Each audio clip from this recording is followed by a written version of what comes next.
তৃণমূল মমতাপন্থী আলাদা আর বালিশপন্থী আলাদা। বালিশপন্থীটা কি?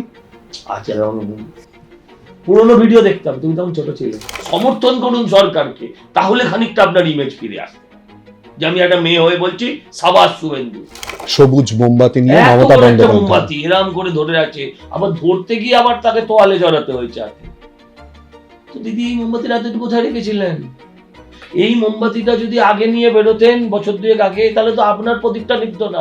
ফিরাদা কি পদত্যাগ করে চলে এলেন, যদি আসার সময় তিনি আবেগপ্রবণ হয়ে গেছিলেন, ছবি দেখা গিয়েছিল। আমি বলছি এরা মল মূত্র অব্দি ত্যাগ করতো না, ওজন কমে যাবে এই ভয়।